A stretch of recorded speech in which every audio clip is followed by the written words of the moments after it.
Tinutulak niya na nga ang dala ang kanyang motorsiklo at ang sabi niya papalitan niya daw ng belt. Subalit nang i-check natin, eto naging kaganapan kahit hindi natin pwersahin na nagmumula sa mukha.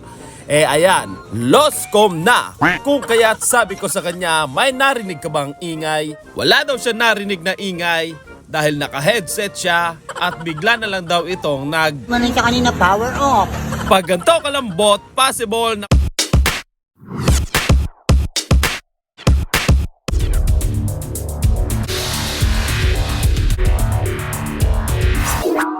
umalas ang kanyang timing chain. 6 na pirasong 6mm, kalasin lang natin ang cover dito at maa-access na natin ang timing chain. Kung bakit ko pinagdudahan ng timing chain, naka-headset kasi siya habang nagda-drive. Confirm, kumalas nga ang kanyang timing chain. Malamang sa malamang, akala niya beat pa rin niya ng sounds na kanyang pinakikinggan sa kanyang headset. Ayun pala, papakalas na ang kanyang timing chain at tulak siya malala. Sakto naman at timing, napakagaling ng kanyang motorsiklo at sa tapat pa namin siya huminto.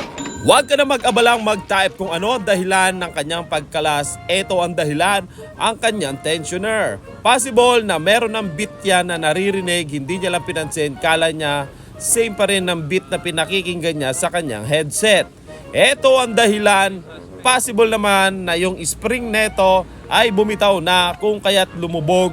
At ayan na nga, lumipaypay na ang kanyang chain. Sakto naman sigurong nabirit niya kung kaya't kumalas ito. Swerte lang ng may kanya neto kung hindi tumukod ang balbula. Mapapainom ka talaga ng Abnoilopane at isang para sa Tukmol 500 3 times a day. Nagtanong nga siya dyan kung magkano gagastusin kung tumama ang balbula sa piston. Sabi ko maghanda ka ng 7,000 at napangiti siya na parang iiyak. Sabi niya naman, paano kung hindi naman tumama at yung chain lang, tensioner din, papalitan? Sabi ko, maghanda ka rin ng 7,000. Alam siya pagpipilian. Nabingaw na rin kasi ang kanyang decompression at decompression release. Nabingaw na yan at pati ang kanyang chain ay medyo napulupot na. Tinamaan din ang kanyang pump pero kinabit pa rin natin lahat yan at pilit nating pinaandar. Kasi medyo tight budget nga ang may kanya at napadaan lang dito. Pero sabi niya pag-iipunan at papalitan. Pero malabo yon. Paniguradong hindi yan pansamantala.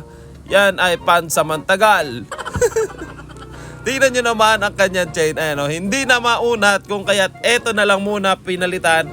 Pati ang kanyang tensioner. All goods na't nakaalis na ang may kanya neto at nakangiti siya dahil konti lang ang kanyang binayaran. Hindi umabot ng 7,000. Basta kaunting-kaunti lang, bahagyang-bahagya lang. Hindi siya mayayakap sa leeg dahil panigurado may kupit siya dahil nagpa-Gcash pa siya sa misis niya. Kaya nga tinanong ko ang may kanya dyan kung alright ba tayo dyan? NEI Ride Racing, engineered for peak performance.